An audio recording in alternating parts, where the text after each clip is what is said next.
Hello, everybody, and welcome to the City Parks Alliance webinar hosted in partnership with Prevention Institute about park equity collaboration. I am Grace Katanko, and I'm a program manager at Prevention Institute, and I will be moderating today's discussion. And this webinar, support for this webinar is provided by Robert Wood Johnson Foundation. For those of you who are new to City Parks Alliance, it is the only independent nationwide membership organization solely dedicated to urban parks. It is a network of cross-sector parks leaders focused on the intersection between parks and other critical urban infrastructure to build equitable and healthy cities. You can visit the website at cityparksalliance.org to learn more.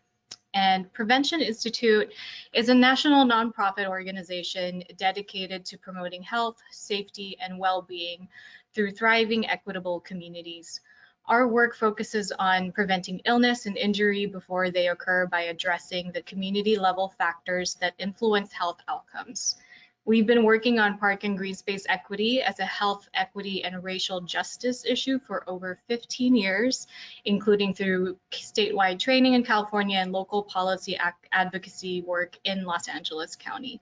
And currently, we are managing the People, Parks, and Power Initiative, which is a joint effort of the Robert Wood Johnson Foundation and the Doris Duke Charitable Foundation. And it is the first national funding initiative in the US to support power building by community-based organizations to reverse deep-seated park and green space inequities in Black, Latino, and Indigenous communities across the country. And in today's webinar, we will do an in-depth case study of the Los Angeles County Park Needs Assessment, which offers learnings on how documenting park needs and inequities can be used to advocate for equitable funding for park construction, improvement, maintenance, and programming, especially in highly impacted and historically disinvested communities. And here today with us to offer their perspectives are Norma García-González, who is the director of the Los Angeles County Department of Parks and Recreation. And she will be talking about the county park needs assessment, including its origins, the community engagement process, and additional efforts that have resulted from the assessment.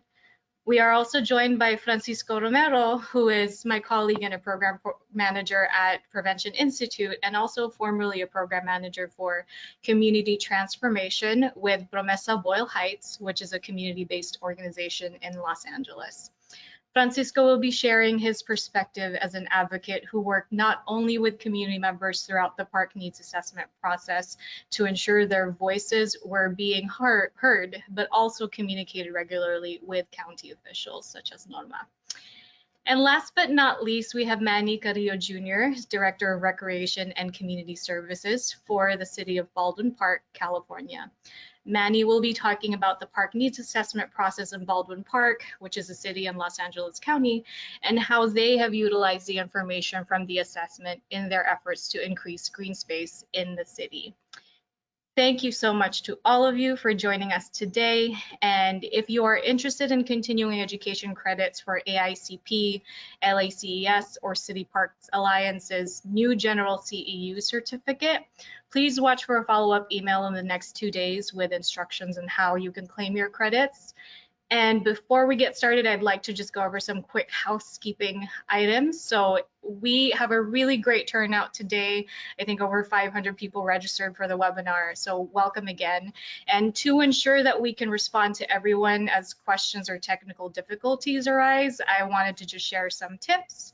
So to ask questions, please click the questions icon on your screen and then type the question into the box and click send. Feel free to send questions throughout the presentations, but just know that we'll be holding them until the very end. And if you experience a technical problem during the presentation, please type it in the question box and send it to us. And if you missed something during the presentation, don't worry, the links for today's recording, the presentations, and related resources will be emailed to all the registrants. And so without further ado, I am going to turn it over to our first speaker, Norma, who will talk about the Los Angeles Countywide Park Needs Assessment and additional initiatives that have resulted from that work. Norma, the mic is yours. Thank you so much, Grace, and good afternoon or good morning, wherever you are. And thank you so much for joining this session. I am so honored to be part of the session with City Park Alliance, with the Prevention Institute, with Manny Carrillo and Francisco Romero, focusing this session really on the power of people to bring, equity, park equity, and really focused on the story, the struggle and the pathway of Los Angeles County through a park needs assessment to advance park equity in Los Angeles County. So next slide. So first, I want to give you a quick introduction about LA County Parks and Recreation. What's really unique about this park system is we are the county system, and LA County Parks and Recreation has over 90 local park agencies comprised of 88 cities, as well as conservancies and other park systems. So it's a very complex system. The county park system oversees all of the regional infrastructure for Los Angeles County and helps support and build collaboration among all the park agencies to build park equity, to focus on a common mission to ensure that children and families have access to park space, whether you live in this city or that city, but that we all have this common purpose and common mission. So just some highlights. We manage over 73,000 acres of parkland, 182 parks, 15 wildlife sanctuaries. And for some of you that maybe have visited Los Angeles County, we are home to the premier outdoor venue like the Hollywood Bowl, as well as manage 4 gardens and arboretums, Descanso, LA County Arboretum, South Coast. But we have a lot of also wonderful parks in our park system. Next slide. So I want to center my presentation on sometimes when park systems like mine are doing something that is pretty incredible in the park space. It's not always flowery. It's not always a Cinderella story. Sometimes there's a lot of, bad lemons and struggles that you go through. And I want to share and be very transparent with you. Los Angeles County was one of the first counties and government agencies to approve a park measure. So there was a park measure which was called Proposition A that was approved by LA County voters in 1992. And then there was a subsequent 1996 Proposition A. That measure was not a measure in perpetuity and expired. And so as LA was thinking about, should we keep 1992 and 1996 going and just extend that? Or we started hearing a movement about park equity. Well, not everybody benefited from that proposition. And while we made lots of advances in conservation and protection of foothills and mountains and beaches, there were still communities of color that struggled and didn't have park space. But LA County moved forward with mirroring the Proposition A of 1992 and 1996 and put forth Proposition P. And we had a rude awakening. And I think this was the birth of park equity in Los Angeles County. It failed. And so we went back to the drawing board. And first, our elected officials said, we need to do a needs assessment and we need to focus on what is our need, engage the voices of our communities and maybe communities that were necessarily not engaged or received their fair share in Proposition A to center this next stage in the community voice and in equity. And so next slide, the Board of Supervisors also really stepped up. They said, we know it's going to cost us money. And so they allocated $3.5 million to this effort, galvanizing and working with community-based organizations. This really became a movement to listen, to center community, to bring in community-based organizations into really setting forth a pathway for park need in Los Angeles County. Next slide. And this is really the result. This is the North Star. What we did, and I'll talk a little bit about the community engagement process, but the purpose of this needs assessment was really for the first time to create data set that can be used by government, that could be used by community-based organizations, that can be used by academic institutions, but for the first time, look at a data set that really illustrated, how we have invested in parks in Los Angeles County historically. Where have we not invested? Where were the needs? And also really exposed who benefited and who didn't. If you know Los Angeles County, you will know that many of the green areas are the suburban areas. Many of the red and orange areas where the urban area where predominantly people of color live. And so this map really illustrated what the work was of a next parks measure. Next slide.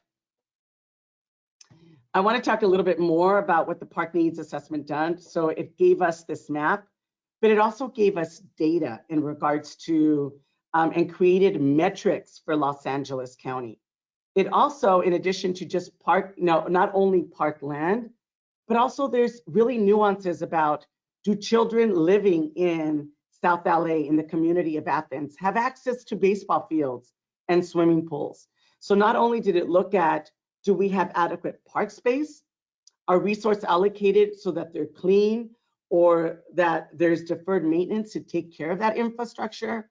And then furthermore, do the children and families that live in those communities have the same access to park amenities and park facilities that other communities, have? Next slide. And so I want to share, so these maps, this data is pretty phenomenal. Over 350,000 times our information has been downloaded. And so what government also did, it's created a data set so that it became our common ground and data set that is used by all sectors to really lift up the narrative of park equity and park need in Los Angeles County. I want to take a little bit and go and share about the community engagement piece, because it's not just the data and the mapping, which is absolutely critical, but we created a movement of park equity in Los Angeles County. And we were extremely thoughtful. I think we as government recognized that sometimes we don't necessarily do community engagement well. So this was the first time that we partnered with community-based organizations throughout the county to be those community trusted ambassadors, to share, to engage community members about park need in their local community. We held over 144 community meetings, unheard of in Los Angeles County. Some meetings had up to 5 different language translations. We wanted to meet community where they were. So if we were going to ask a single mom or a family with children to come out to an evening meeting, we knew that that's dinner time. We knew that that was homework time. So we provided not only translation services, we provided food, we provided caretaking, so that families who really need our parks the most can engage in this process. We've engaged not only at the community level, we engaged on a county-wide level, because we wanted to make sure that this park needs assessment was a park needs assessment for all, and not just for government, not just for academic, but for our communities to really lift up their voice and have a voice in not only the park needs assessment, but what was to come, which is a park measure. Next slide. Here's a little bit more information about the details of the community engagement process.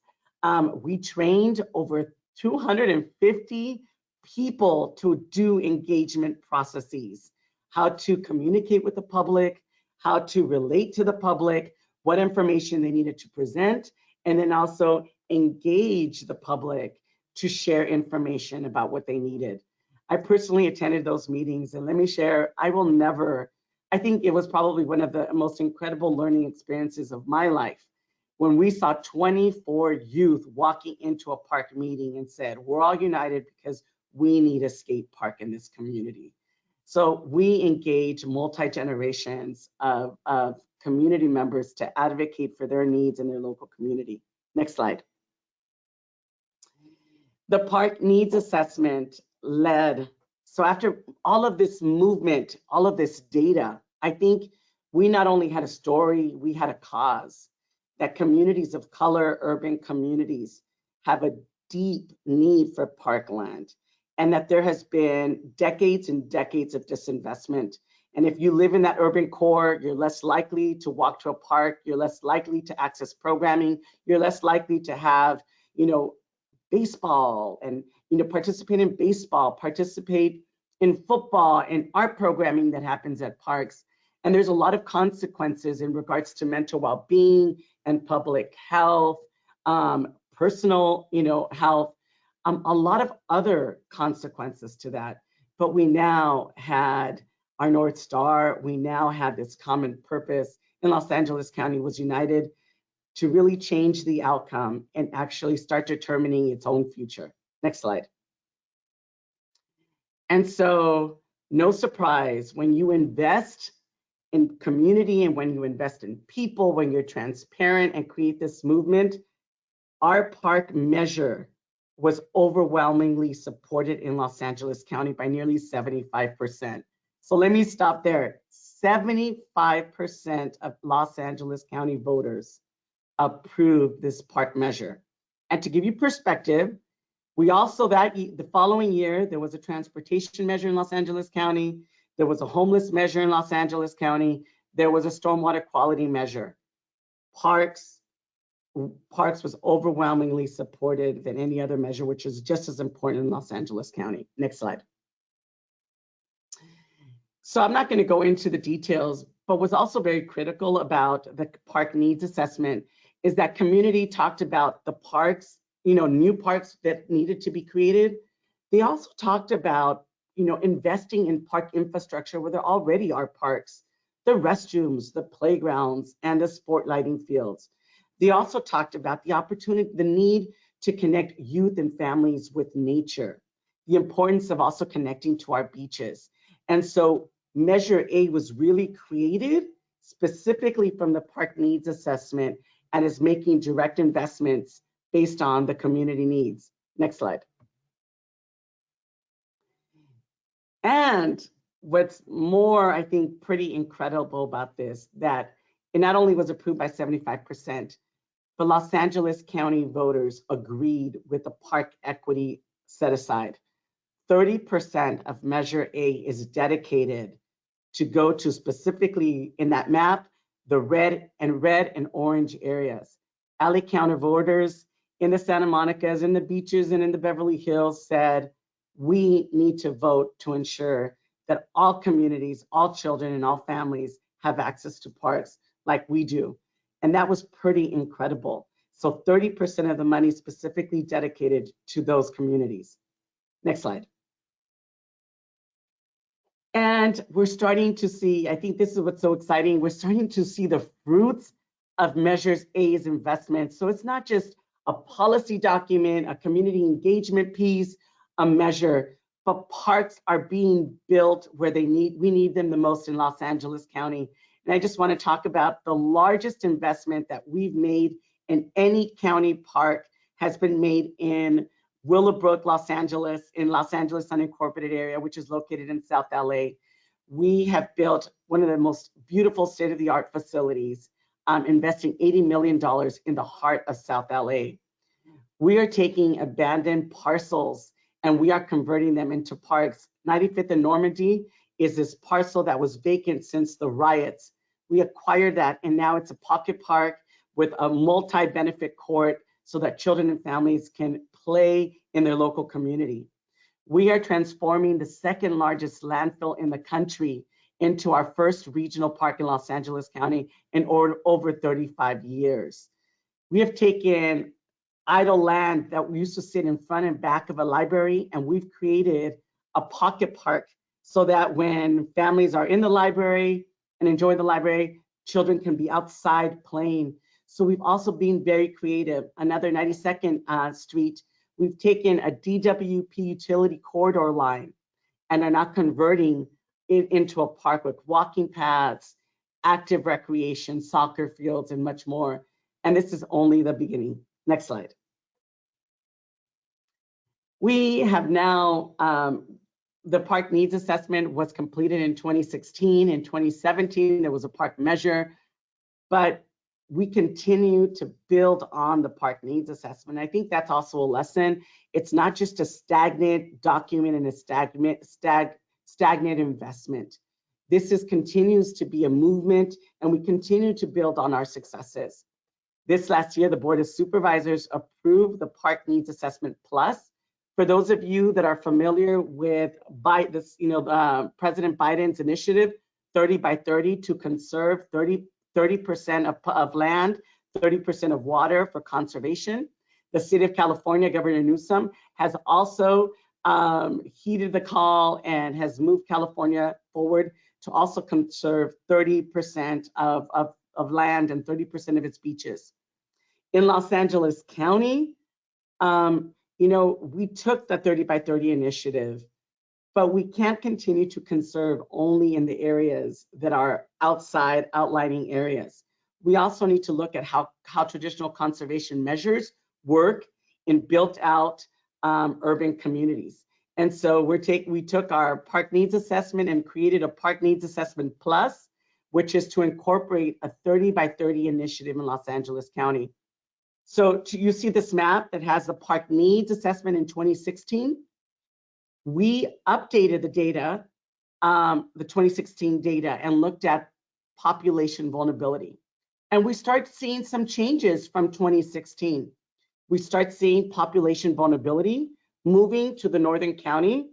And for those of you that are familiar with Los Angeles County, it is like every other city throughout the nation. The urban core has become very expensive to live. And so we're starting to see families that used to live in the urban areas move out to the outlying areas of the county, needing infrastructure. And so the Park Needs Assessment Plus really brought that information out. Next slide. We also looked at environmental benefits and environmental burdens. And this is another layer of environmental justice work. So not only in the Park Needs Assessment in 2016 do we look at park need, but we start looking at environmental justice. Where do we have environmental benefits? And it's no surprise, we've made the biggest investments in parks, in conservation, in our suburban areas. And our urban areas have suffered for decades in regards to manufacturing, contamination, oil fields, and brownfields. So these maps start to tell another story about, where we've made the investments, where we have not, and the role and the next challenge for us to really look at how we're going to transform these communities and look at these abandoned sites and sites that are environmentally burdened. Next slide. So I think this for us, you saw the previous map of the 2016. This is that pivotal map for us. So in Los Angeles County, as the national, state are putting out 30 by 30 initiatives. This is our 30 by 30 initiative for Los Angeles County. You have the conservation map that looks at what is available in Los Angeles County to conserve. Not a lot of land. But on the other side, what is available for us to restore? And those maps tell two different stories, but united, they are the map of where we need to make our investments in regards to the next couple of decades to really create and protect both lands that need to be conserved as well as lands that need to be restored. Next slide. The critical piece about the environmental burden and the restoration, the lands that need to be restored, is that 84% of people of color live where these lands live adjacent or where our lands need to be restored. Communities of color have lived next to manufacturing, oil fields, brown fields for decades. And now our call to action is that we look at those opportunities to restore, the land, to green the land, to bring biodiversity, to use these as an opportunity for climate resiliency, to improve our mental and public health, to improve our well-being. And so now our Park Needs Assessment Plus has really heated another challenge for this park equity movement. Next slide. This is just one of the exciting days for me, because on December 6th, our Board of Supervisors adopted the PNA Plus, which gave the directive to my department to move forward with the implementation of the Park Needs Assessment Plus to look at restoring lands and conserving lands. And here you see Supervisor Barger, Catherine Barger. You see Supervisor Hilda Solis, two champions in Los Angeles for the environment, for community and parks. But surrounded by these two women are our community that basically were with us, that testified, that knocked on doors, that have lifted up the importance of restoring degraded lands in their communities for the benefit of themselves, their children, and the next generation. Next slide. So what's next? We're always pushing the envelope. And I think the lesson for all of you that are listening is not about, oh, that's happening in Los Angeles County. I started by saying we were defeated. We put forth a proposition that lost. Sometimes those losses are an opportunity to recalibrate, to think, and to push the envelope a little bit and be strategic about how are we going to get back to doing this work that is so critical in all our communities, and more so now than ever with climate change. And so let me share a little bit about what's next in Los Angeles County. We have put together $2 million. So we now have these two maps. Well, what are we going to do? So now we're building our coalition that we've built are coming together to identify those parcels and develop a framework for implementation. That framework will entail looking at analysis, looking at land acquisition strategy, modeling biodiversity, habitat, and climate resilience. And let me say to you what that means. That is so powerful. So we're going to look at this landfill and we're going to say, if we make this investment in trees, in creating a green environment, what are the benefits in 10 years and 15 years?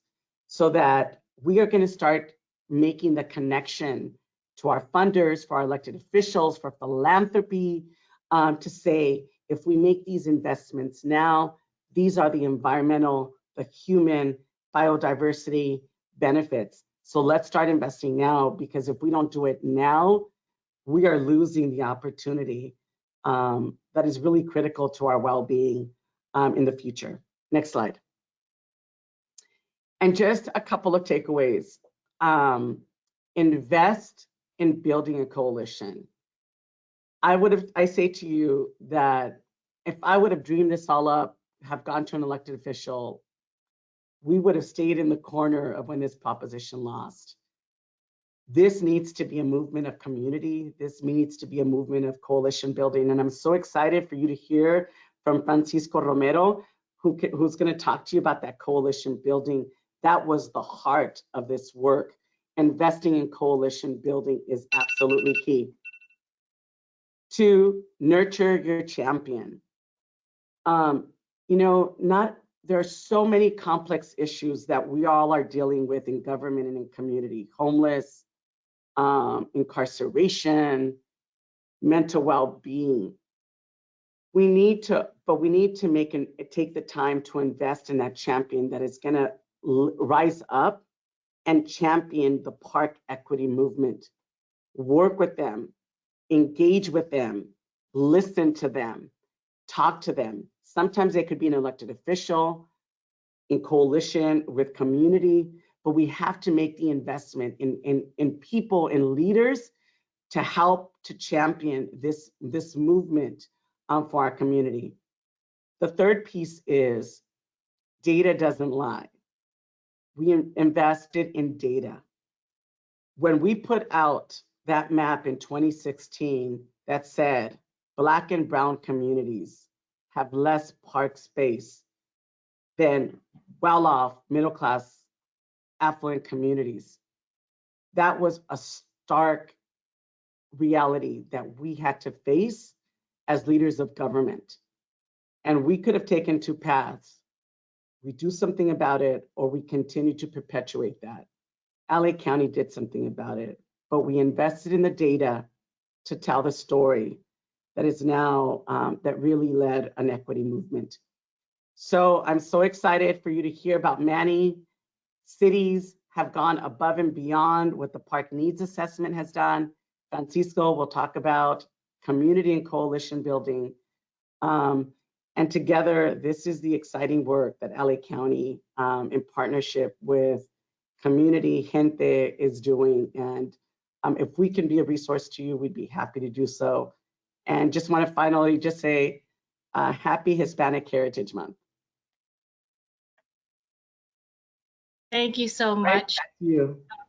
And I see the questions already populating. We'll get to them at the very end. But thank you again, Norma. I really appreciate you walking us through the kind of taking us behind the scenes through the park needs assessment, and really centering the importance of ground truthing that data with community members, and so that they can use as a tool to advocate for their own communities. Very important. And to also hear about the continued, seeing the fruits of that and seeing how it's continuing to evolve for the benefit of the community. Thank you so much. We are now going to hear from Francisco, and although Francisco is working currently with Prevention Institute, he will be talking about the work that he did as a community advocate during his time at Promesa Boyle Heights when the park needs assessment was taking place. Francisco, take it away. Thank you so much, Grace, and great to see you, Norma, once again. And thank you for your wonderful presentation. I'm going to go ahead and get started. And I think Norma did kind of put a nice segue into the presentation that I'll be doing, which is centered around community. And she called it right off the bat, it's people power, right? Towards this park equity. And the examples I'm going to give today are really rooted in just telling you, my presentation is really about telling you a story on how at least one community-based organization, Promesa Boyle Heights, kind of went into the pathway of becoming part of this movement. Because there's not just Promesa Boyle Heights, there's so many wonderful organizations, community-based groups, neighborhood groups, etc., that are out there that want to be part of this movement. And we have to create that space for them. I went ahead and put together a folder that has some of the resources that I'm going to be referring to today, just because, just to make sure that I won't be able to share everything this afternoon, but I wanted to make sure, we wanted to make sure that you did have access to some of the material. For example, I'll be referring to the Park Equity, Life Expectancy and Power Building piece that Prevention Institute put out in relation to, you know, the reality of the conditions in many of our communities and how that even impacts our life expectancy and why power building is so important.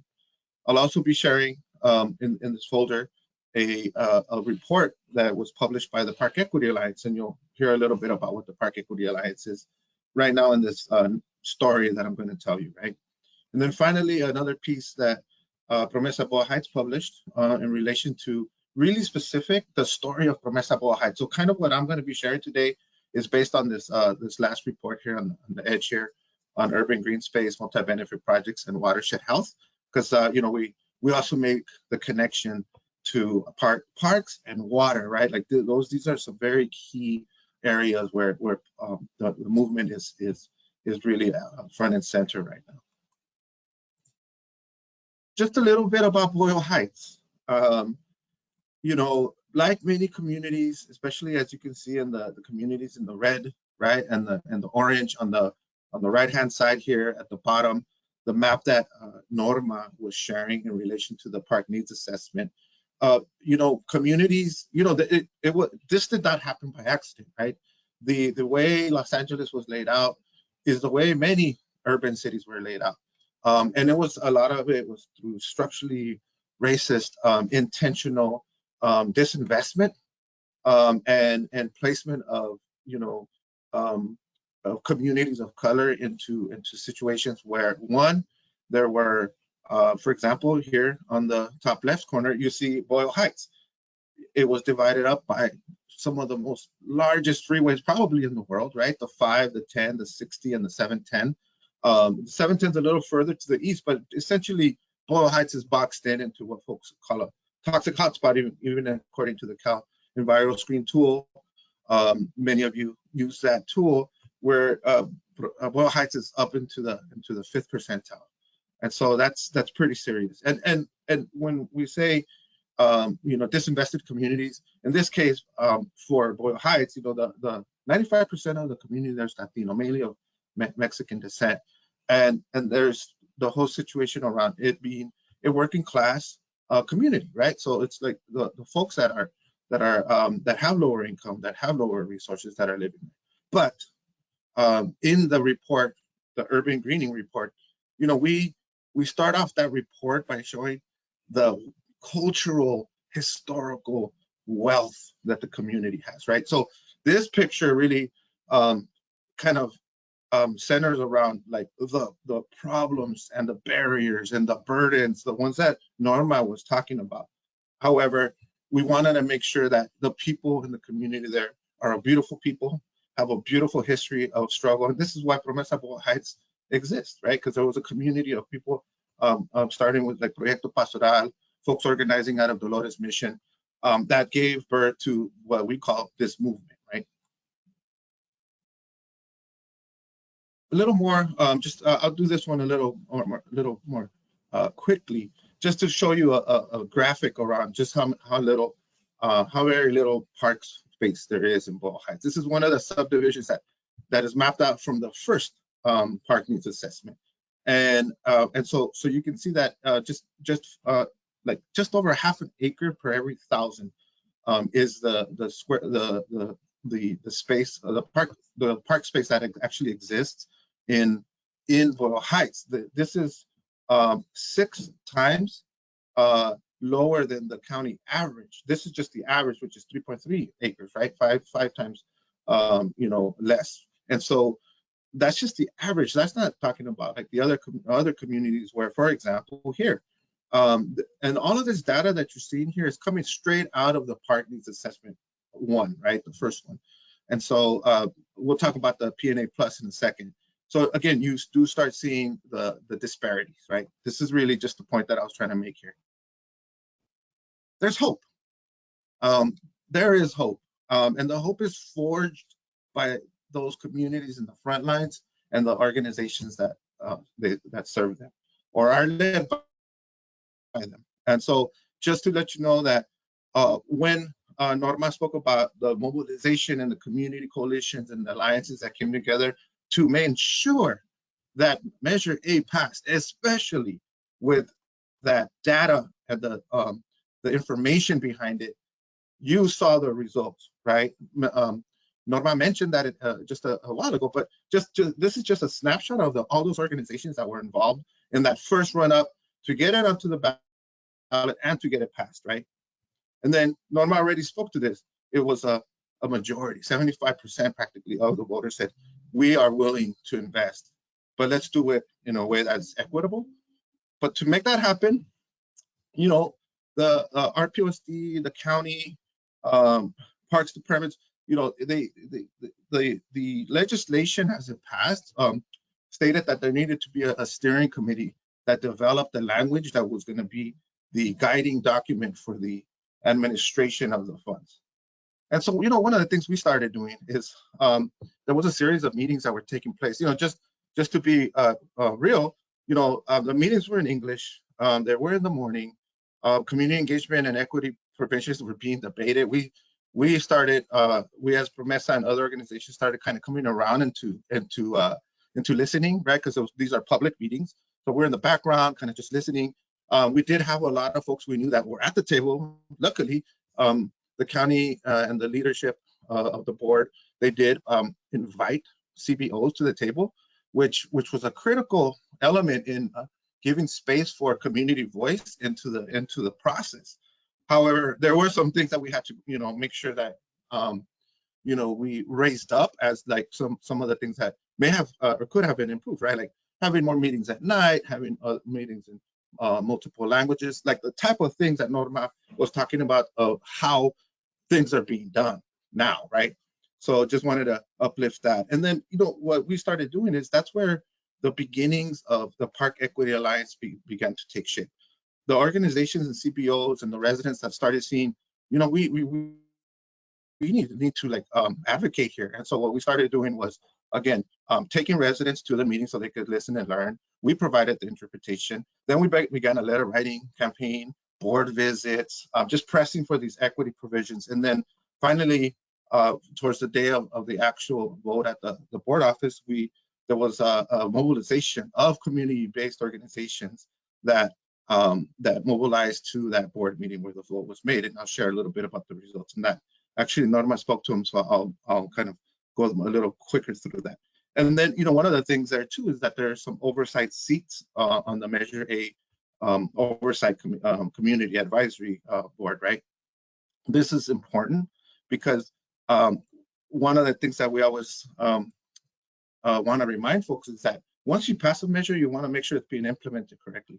And then you want to work alongside and make sure and engage public officials to see where things could be improved or applaud where things are going amazing, right? So that's the type of partnerships that we're talking about. That's the type of conversations we're talking about, because Norma will attest that I think Norma called it heroic conversations, because like as she mentioned, not everything is always like perfect, but at least we're talking to each other. At least we're communicating to each other. That's kind of what we're trying to uplift here in our conversation today. So the Park Equity Alliance, some of the organizations from the first mobilization to get it on the ballot regrouped, and you see some of them here, to say let's continue to meet as the Park Equity Alliance to ensure the implementation is moving forward in the way that it was supposed to be. And again, something that Norma mentioned, and I'll show it here, investing in the CBOs that already have community and networks is so important. This is just an example of, for example, what Promesa is doing, right? Doing capacity building workshops so the residents understand how all of this works, right? And why it's, and the methods and the approaches on how to make change in your community for the better. I'll skip this a little bit because Norma really talked to it, but I wanted to uplift that community had such a powerful impact in making sure that the final letter of the law, as they call it, was written and baked into the equity provisions of the grants administration manual, which keeps improving, right?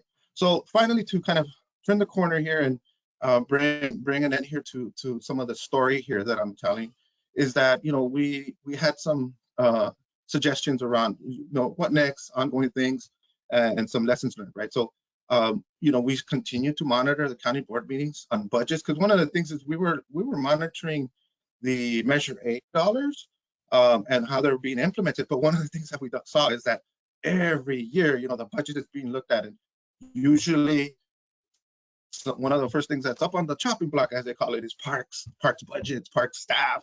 So we're mobilizing throughout these last 5 to 7 years to uplift the importance that the role of the staff and the parks themselves play in, as we saw, for example, during the pandemic, serving as sites for vaccines, for testing, for shelter, for programming. It's critical. The pandemic really showed us how much of a community hub the parks play, not just as a place for respite and rest, exercise, etc., but actually for community building, right? We continue to follow along with our PLST Oversight Advisory Board. Well, we want to uplift, again, the power of alliances in community-based building, capacity building for community, leveraging of resources and funds from philanthropy and county, cities, and government. And now, right now, front and center, Norma spoke to it right now, the opening is there for many other organizations to rejoin this PNA plus, the Park Needs Assessment plus, sort of 30 by 30, redefining restoration, rehabilitation, conservation in a language that is equitable and where funds are going to be distributed and such. So that's why both Prevention Institute, Promesa Boyle Heights, and so many of the other organizations are joining this coalition that the county is convening. And so we're excited to see this next chapter of the continuing evolution of a equitable, a positive outlook towards turning the tide of what was historically an intentional, structurally racist disinvestment of the communities that a lot of us live in. And finally, folks always talk about, well, what do we mean by engagement? In that folder that I said I'm sharing, there's a document on this this model. Many of you may have seen this. If not, I'm glad that you're going to get a moment to check it out now. It's the spectrum of community engagement. So there's different ways of engaging. So there's no time today to jump in. This is like a whole workshop in and of itself, right? Which I actually participated in one like that, where this is really just a jumping off point for you all that are out there that are thinking about how to implement this type of work. This is a great jumping off point to refer to on the opportunities on understanding the different levels of community engagement, involvement, etc., and what they call the spectrum, right? So I'm hoping that you get a chance to check that out. And then Norma talked about this piece around how they organized the outreach for the PNA Plus. You saw the picture, and I think I used the same photo in a second. How we all came around to support this because we totally understood it. Not only did we understand it, like even in the former spectrum that I just showed you, this PNA Plus, the way it was done, it was really took that spectrum into consideration, and there was a lot of involvement, consulting, deferring to, in many cases, to the information. So I think through the leadership of Norma, Lena, Barki, and others, Cristina Angeles at RPOSD, there is a growing, really powerful understanding of the importance of some of these things that you're seeing here. Getting out there and talking to us earlier, right? The CBOs, getting out there, communication, and always having a line of communication. Contracts, funding, and resources are critical, and it's been a practice that we're starting to see that the county and county practice is doing. Focus groups, there was a lot of consulting. It wasn't like, all right, come through, do a survey, and then leave, and we'll never see you. It was always a feedback loop, and coming back to the community, kind of showcasing what the results were, making sure that they got it right. So there was feedback. There was a back and forth. There was an exchange. It wasn't transactional. It was actually a partnership. Finally, I'll end with this slide. I think I've said everything that is on this slide a few times throughout the presentation, but for the record, this also presentation will be shared with y'all. But just again, it's really important to, when we say involve community, that we provide those pathways, and sometimes that does mean subcontracting the CBO, such as Promesa and others across the county and wherever you're at. Go find out who those organizations are if you haven't started that process yet, if you're looking at beginning how to do this, and ask, what's the best way to approach? How would you help us get the word out? Really have those conversations early on if you can. The earlier the better, because that will really help in the planning and really making whatever this project that you might be considering more effective. And so, and again, the partnerships, the understanding is that a partnership is something that takes it's a long-term commitment. So just keep going back and keep going back, and you will start to see that the community will begin to trust you. The community will begin to speak and say, hey, now that you're here, let's circle up and talk. I have some ideas, and it's an exchange. And I just wanted to end by saying thank you again to all the conveners of this this workshop, the City Parks Alliance, and I can't wait to hear from the next speaker, Mr. Manuel, and his endeavor. And thank you again for the facilitators, Grace over at Prevention Institute. I'm going to go ahead and pass the mic back to you. Thank you so much, everybody. Thank you so much, Francisco. I really love that you uplifted the importance of accountability and community oversight before, during, and after implementation as well. And also, thank you for uplifting the important elements that should be considered in community engagement, and that begins with having a shared language and understanding of what park conditions in the community really are. And yeah, thank you again, Francisco. So I'm going to pass it over to Manny at the City of Baldwin Park in LA County to hear about how his city has utilized the park needs assessment. Manny, the floor is yours. Very good. Get the show started. All right. Hello, everyone. Thank you very much, City Parks Alliance, for inviting me to speak on Baldwin Park's case study in regard to the park needs assessment.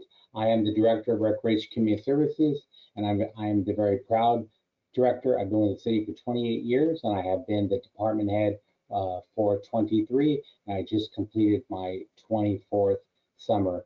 And I feel we have a very successful department. We have secured approximately, in the last few decades, approximately $37 million in park-related funds, and the city and the department specifically secured approximately $20 million.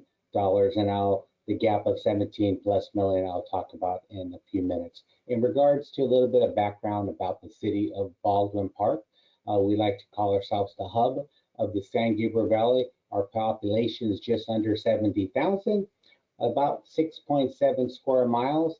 And for you folks that are from Southern California or any part of the United States, we are about 20 miles east of downtown Los Angeles, right off the Interstate 10 freeway. As a matter of fact, much like Francisco was mentioning, his area had 4 or 5 freeways. We have three freeways, the 10, the 210, and the 605. So with that, obviously, comes some challenges with the air quality. On a more positive note, we are home to In-N-Out Burger. In-N-Out Burger opened up in 1948, and they're in the process of celebrating their 75-year anniversary. And in regards to the population, we have predominantly Hispanic, Latino. These charts you could view on the city's website. We are a very proud, hardworking, and family-oriented type of community. In regards to our park system, we have 5 parks. We have Barnes, Hilda, Morgan, Sire, and Walnut Creek. We have 21 acres, 21.1 acres of park. So we definitely need more park space, and I'll elaborate a little bit more as I move into the slide. The city incorporated in 1956, so we are about 67 years old, and the Recreation Department evolved in 1968. And I believe we had our first recreation leader hired in the early 70s. And the images to the right are some of our state-of-the-art facilities that I'm very proud of. Before I get to the park needs assessment, the City of Baldwin Park did conduct a comprehensive park master plan. So conducting plans and generating data, inviting the community to participate, informing the community, elected officials is very, very beneficial because you're able to get your story out. So RMC, San Gabriel and Lower Los Angeles Rivers and Mountains Conservancy, which I refer to as the RMC, contributed $50,000 for a comprehensive park master plan. We hired MIG, which I believe is one of the firms that assisted with the park needs assessment. That was completed in approximately 2007.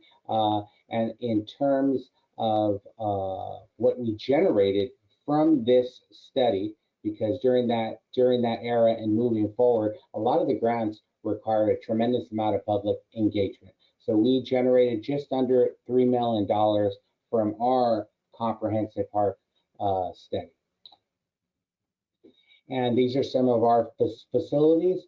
As I mentioned before, we are very park poor, although rest assured we are moving forward and we are going to be adding some additional park space in the near future, and I'm very happy about that, and I'll talk a little bit more about that. But these are some of our, I'd like to say, some of the gems in the city of Baldwin Park.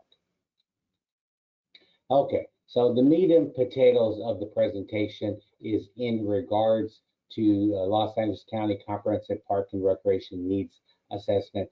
Kudos to the county and their partners. They did a wonderful, wonderful job in regards to the assessment. They trained staff. They provided all of the metrics, the data. They even provided a stipend for cities to provide the service. Here in Baldwin Park, and I think Norma may have mentioned it as well, we provided translation, we provided food, snacks, and we also provided care for the children. So if mom or dad brought their kids, we would keep them busy. We had numerous meetings. The one I'm probably going to talk a little bit more about is the meeting at Morgan Park, Esther Snyder Community Center. It's a large 56,000 square foot facility, so we had a lot of flexible space to keep the kids busy. And we had a ton of folks show up. We also had a built-in audience from a variety of classes going on, so we recruited a lot of people, but we had members of the community. We had I believe we had all 5 of our elected officials from the city council, as well as the clerk and treasurer. We also had several school board members. We had representatives from our congresswoman's office, a state senator, assembly, and our county supervisor. So we had a packed house and we had great ideas. I believe, if my memory serves me right, we had dots, and we had come up with some ideas of projects, and we gave each participant dots, and they would put dots on whichever projects they wanted the city to pursue.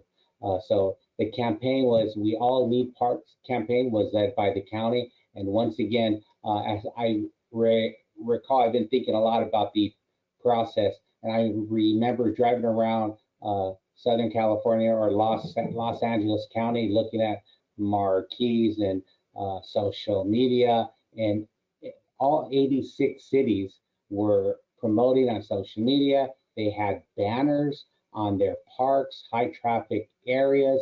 It was remarkable. So once again, hats off to Norma, her team, Los Angeles County Regional Park and Open Space District. It was fantastic. The city of Baldwin Park promoted it on all platforms. We posted it on our website, social media.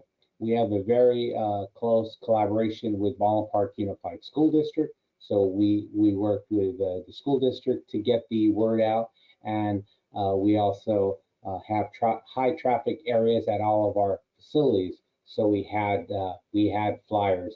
Back in 2016, the flyers were probably a little bit more popular than how social media is today. On the right-hand side, you could take a look at the flyer. I think the only difference we did is we added our elected officials in the lower left-hand corner. And like I said before, I think we dotted our I's and crossed our T's, and we took instructions very well from the county. And a little funny story, we had to provide a date to the county. Well, I guess I was a little slow at responding, so I probably had about 5 or 6 people emailing me or calling me to confirm the date. So that is a reflection of the dedication and the commitment that everyone involved was committed to this project. And this is some additional information in regards to the public input meeting. All of the metrics were, or I should say the baseline was provided by the county. So we just basically had to fill in the blanks. And some of the 5 metrics: park condition, access, amenities, land, and park pressure, all very relevant to the city of Baldwin Park. And park metrics were combined to determine an overall park need for each study area. And in a few minutes, you'll see some of the benefits and the fruits of everyone's work. So very, very happy with how this turned out. In regards to additional park metrics, we were very transparent with our community. We shared with them what we have, what we don't have, and the county, and we just filled in the blanks. So in terms of tennis courts, you can see we really have no tennis courts.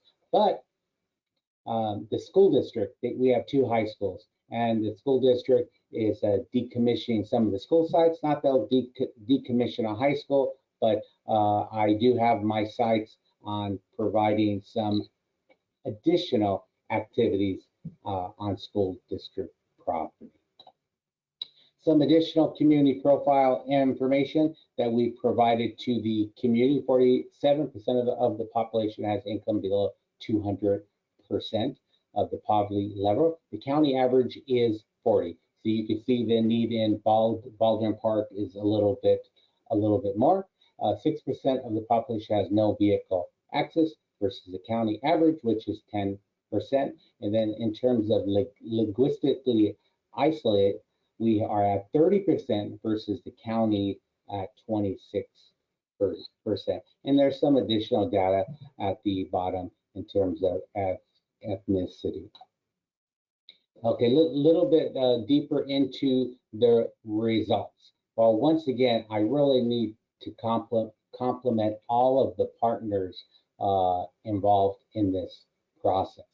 For Baldwin Park, we are reaping the benefits of everyone's work. In this chart, we are city or project number 54. So we are considered very high need. It isn't something that I'm proud of, but it is a fact, and I believe we have an opportunity to turn things around. In regards to the city of Baldwin Park, continues to rank at a very a very park poor community, and we are 0.3 acres per thousand.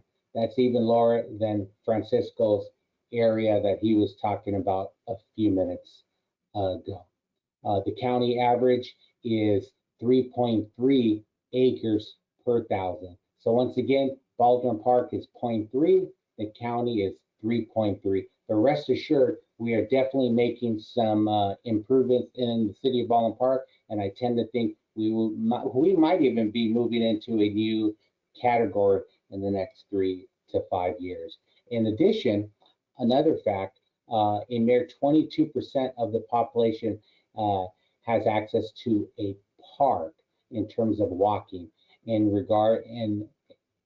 relation to the county, 49% have access to a park in walking distance. So 49 for the county, 22% in the city of Baldwin Park. So we have to roll up our sleeves, and this information is not new to us. It was highlighted in 2007 in our comprehensive park master plan, and the county of Los Angeles provided this park master plan. And the county of Los Angeles is probably one of the premier counties in the nation.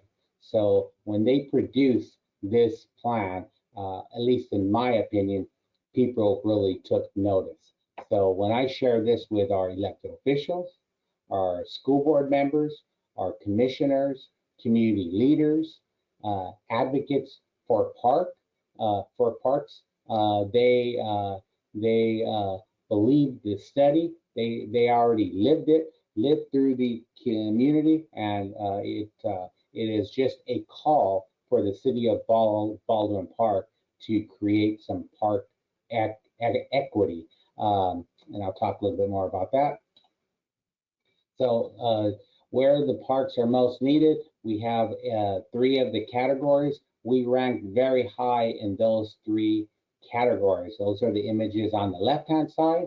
On the right-hand side, you could take a look at where we have some of our parks. Once again, we do not have very many parks. We have 5 parks. I like to think we are very rich in facilities. We have a teen center, a skate park, large senior center, 2 splash pads, 3 fitness zones. So we are doing our due diligence in some areas, but in terms of green space, we just haven't been able to hit that mark.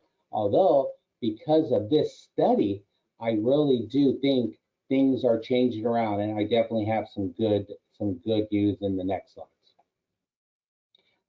So when we completed our park needs assessment, we were able to secure a grant writer. In the past, 20 years ago, staff wrote the grants. 7 years later, we had a grant writer on a as needed basis. Today, I'm happy to say, since this study was completed, we have a grant consultant on board, not just for our department, citywide, police, public works, and so on. So we have a grant writer on retainer, and they are great to work with. They help us with A through Z, reimbursements, paperwork, attending meetings. So they are an extension to staff in some cases. So we've applied for numerous grants, and we've strengthened our partnerships. We've always had very good partnerships, but because of this study, it was elevated to the next level.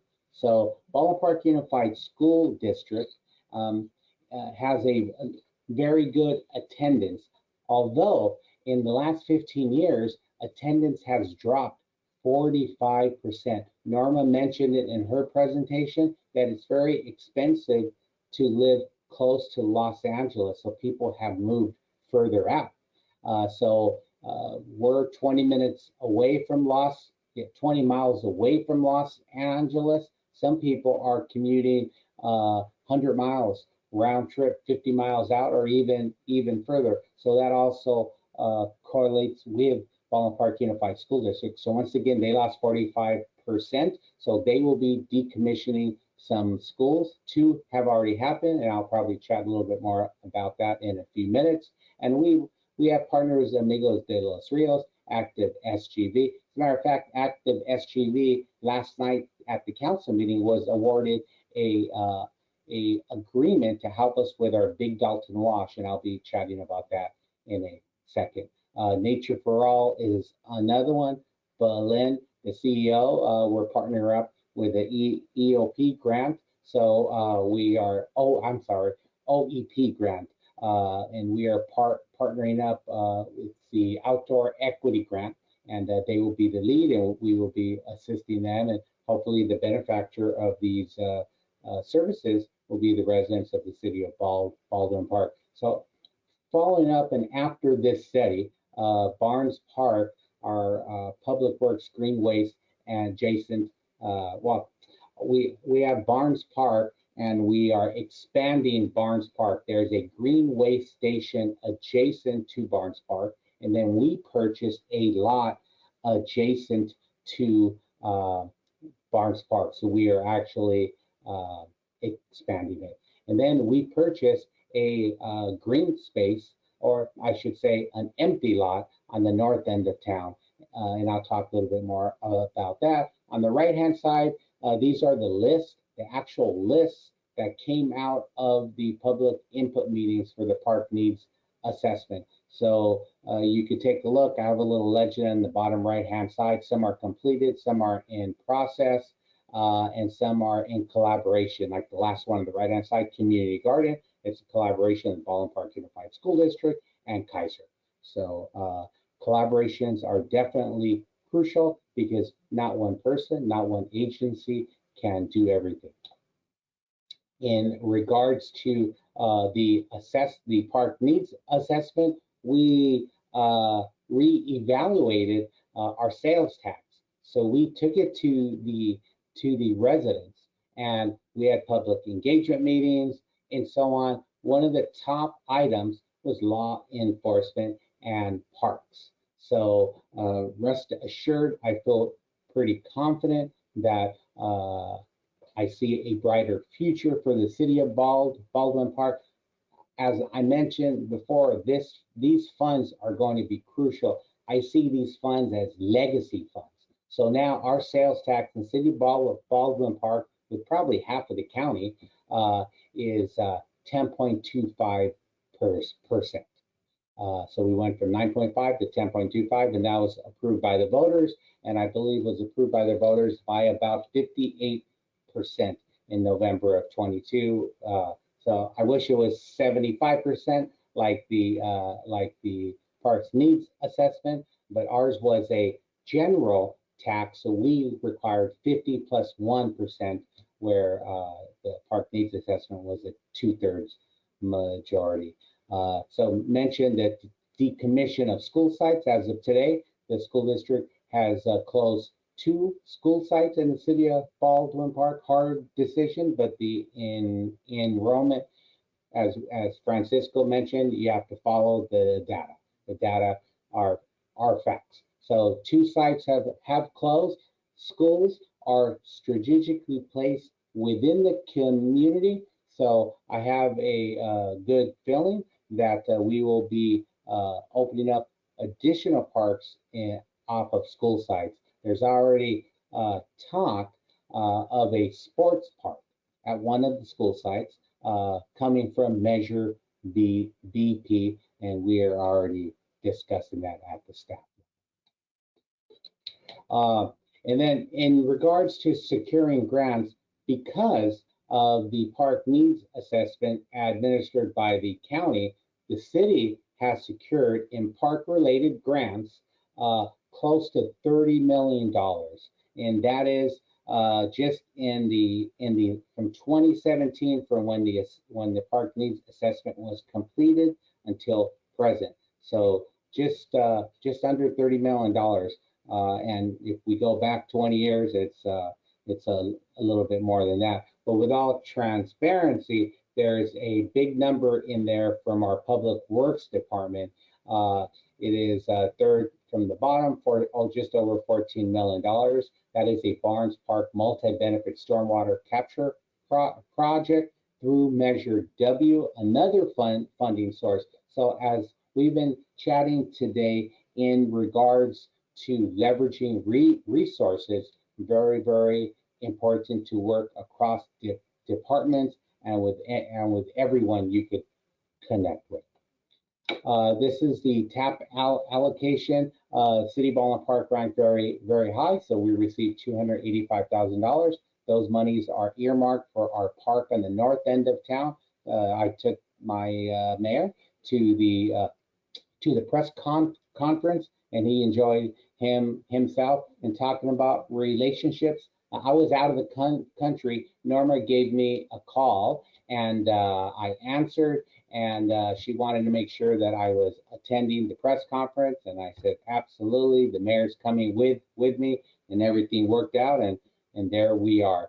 So, and I'll go quickly through some of these slides, but I think it's important that everyone see the fruits of the Park Needs Assessments study. So we need additional green space. So this is one of the lots that the city purchased. City purchased it for, let's see here, for about $628,000. I received a call from our mayor on Sunday, and a few days later in closed session, I received approval not to exceed a specific amount, and we purchased it for $628,000. These are our funding sources.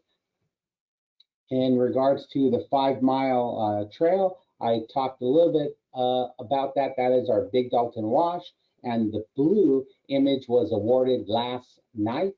One of the challenges the blue image was awarded for construction and greening last night. One of the challenges, and I'll talk a little bit more about it at the conclusion, working with LA County Department of Public Works, and they're a great agency, but in recreation, we would like things to move a little bit quicker, and they have a very set schedule. I would say it probably takes about 12 months to review our plans and get it approved, and it doesn't get pushed on to Army Corps of Engineers until we're finished with the county. So that whole process can take 2 to 3 years. These are some of the pocket parks along Big Dalton Wash. Some additional pocket parks. So once again, we are park, so we are looking high and low and everywhere where we can create additional green space. These are some of the funding sources. So once again, working with your partners, different departments, legislators, really help out. This is our largest project on the table right now. We are getting a new park. We have several grants, but the lion's share of the funds is coming from Measure W. So we are definitely leveraging our resources with everyone we possibly can. Those are the funding. And this is another park across street plaza from City Hall that the needs assessment asked for. So we are moving forward with this one. It's under construction. It should open up in spring of next year. Some of the funding sources. And this is another project on the table. We are in the process of securing the land from Caltrans. That is the 10 freeway. They widened the freeway. So this is excess land, and it's a multi-use project, and it'll be used much like Barnes Park as a recapturing facility to capture water. This is a funding source. Money came from our Congresswoman, Grace Napolitano. And once again, it was a congressional earmark, and it was basically an ask. So don't be afraid to ask your representatives for funds. And last but not least, what came out of the study, basically some low-hanging fruit. They wanted all of the restrooms to be remodeled at our parks. So this is a public engagement meeting and some of the renderings of the restrooms. And then in regards to funding, that is the funding. This is the cost estimate that was provided by the County of Los Angeles. Once again, they were great to work with. And this is the data that we've received. And we're in the process of working to increase park equity. And these are some lessons learned. Team, I think it's very important to analyze your team, strength, weaknesses, and add consultants and whoever is needed on the team to get the task done. In terms of capacity, I've had the privilege of opening up several facilities. So we need to really measure our capacity. Sometimes we open up a facility and we may not ask for the resources to manage it. So capacity is very important. Luckily, the vision was provided by the community. And a few slides ago, you saw how we were working our way down the list. Internal relationships is basically with the city staff, all the different departments that we need to maintain, preserve, and build all of the relationships. And that goes for the same for external partnerships and relationships, working with the legislators, working with their field representatives, and everyone from A through Z. Our success did not happen overnight. We explored every opportunity possible, and we were persistent. I've been in this position for a number of years. It did not happen overnight. We worked what I like to think in parallel. We were improving all of our facilities because we did not have the opportunity to add green space. But now, 20 years later, we are at that point where we are adding green space, and we have that Measure BP funding that I definitely credit the county park needs assessment. In addition, we have the park needs assessment funding. So I think Baldwin Park definitely has a very bright future ahead. This basically concludes my presentation. I'd like to thank everyone for participating today. I know everyone's time is important, so I will turn it back over to Grace. Thank you. Thank you so much, Manny. It's great to see the direct outcomes so far of the Parks Needs Assessment, as well as Measure A, including the pathways to new funding, new partnerships, new parkland, and especially in park poor areas of Baldwin Park. So it's really also really exciting to see the renditions of the upcoming new parks. So congratulations on that. Thank you very much. We have just under 10 minutes left for Q&A, and we have some really good questions in the box right now. So I think we'll start, and this might be a question for Norma. We have a question about, how does the LA County Board of Supervisors or the Parks District maybe also, how do they practice transparency in terms of what projects get prioritized and what projects get done, and how do community members get to have access to that kind of information? I wonder if you can talk a little bit about that. Thank you, Grace, for that question. And I think Manny really illustrated how a city took on a park needs assessment.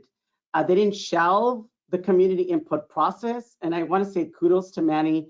In his community engagement meeting, he had the mayor, he had the school board members, he had the electeds. So there was an opportunity for the community to come together, and then the electeds, through an engagement process, listened to all of the community needs. And so all of the projects that Baldwin Park is implementing is really based on a transparent process that was created to gain community input. And I think under Manny's leadership has created almost like a list, and we know it's not overnight because the needs assessment happened in 2016, but the implementation is happening as policy from the electeds, and funding becomes available, as well as grant funding. I think in regards to the county, we manage unincorporated areas, so we are doing the same thing as funding becomes available with Measure A funding, with state funding, with federal funding, with discretionary dollars. We are implementing those projects piece by piece. I think it's really important to understand that parks projects don't happen overnight. And I think what we call is park lasagna. You've got to layer the funding to create those park projects. The exciting part is that community spoke, we listened, it's all transparent data, and we're all moving in that same direction to implement those projects.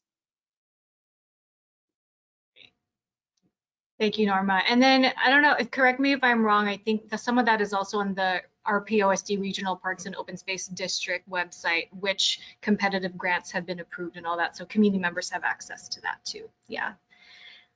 We have a question, I think, for all three of you about community engagement. How do you get, and I think, Norma, you can speak from a parks director point of view, Manny, you can speak for city parks, and then Francisco, getting community members involved in parks and green space. Like, how do you get people and organizations to be at the table or to get involved, from your perspective? So, Francisco, did you want to start this off? Yes, in the presentation, I sort of alluded to it briefly. The important thing is for folks to consider organizations or groupings of people that are out there already. I think that's an important piece, because those are like the trusted folks in the neighborhood, right? And once you're able to identify that organization or grouping or collective, you begin to engage with them around what their capacity is to do the outreach, right? Because there's some organizations out there that have teams of folks that are, the Promotora model, for example, which really grew out through like the public health world, is connected now to this park equity Promotora model, right? So there's more and more groups that are doing capacity building to get residents to really understand that system so they could take that ownership, right? On that spectrum, I'm talking about deferring all the way to ownership. I think that part's important. The last thing I'll say is there's also opportunities when there's resources as far as the subcontracts to those CBOs. Once you have resources, you have the capacity to get the organizers out there, to get the residents to participate. Sometimes it's gift cards, sometimes it's actual like subcontracts or stipends to the residents themselves, the ones that are out there, putting out those flyers, for compensating for their time. I think is super critical, because then that really allows the person to make sure that they're covering. Let's say if they're doing outreach for the some sort of park equity or parks development or project work, that means that they're probably not working somewhere else at the time or doing something else that they need to be doing. So that compensation is really important. I'll pause there. Great. Manny, did you want to add something? I know you added a few tips about community engagement, but. Absolutely. Community engagement has not been a challenge for the city of Baldwin Park. We have some very vibrant facilities. It is a relatively smaller community, so we hear directly from the community. But when we do have public engagement meetings, they're well attended. I could refer back to a grant that we applied for. On the chart, we received 10 out of 10, and I believe for that grant we partnered up with Active SGEV. So they are fantastic to work with. So working with nonprofits is great. Having some incentives. We give away promotional items at some of our meetings. We give away food, provide child care, and now with social media, we have our elected officials taking a screenshot and sending us a picture of some of the recommendations. So the community input is important. We're on the ground level. My office here is at a community center, senior center with 200 active seniors are here every day. So we have had pretty good luck with the community input. And then Norma, would you like to give a perspective from the? I know we have limited time, but I think, I appreciate Francisco, like community engagement is not transactional. We are continuing to build our community engagement toolbox and continue to evolve. For example, I have a little bags under my eyes because this month of September, we're hosting 63 community meetings this month of September. And now we're engaging in participatory budgeting process so that as the department builds its budget to present to the Board of Supervisors, we have the voice of community that's in the budget, in the process, as well as talking about the last question, we're sharing out all of the projects that are happening in each of the communities in their parks. Great. Thank you so much. And in the interest of time, we are like 1 minute to time. That will be our last question. I know there's some other really great questions in the box, and we can try to maybe do some follow-up to reach out to those folks.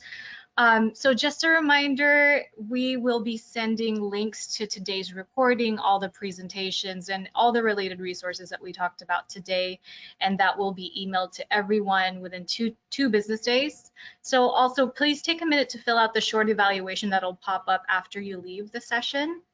And take some time to visit the events tab at cityparksalliance.org for information about upcoming events.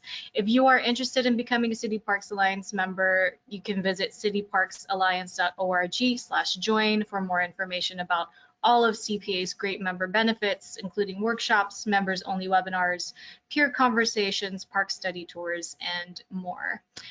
City Parks Alliance's Greater and Greener 2024 conference will also take place from June 21st to the 25th in Seattle, and we are setting the table for conversations around complex challenges we all face in using parks to create more equitable, vibrant, resilient, and inclusive communities, much like we were talking about today. So please visit greatergreener.org for more information.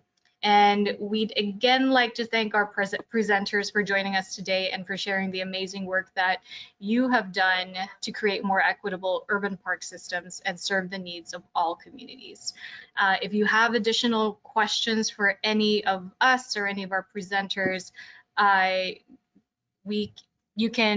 emails is on the slides, which will be sent out in the next couple of days with the recording.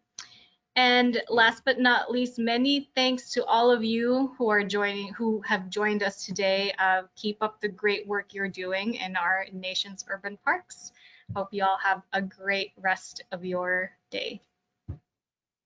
Thank you.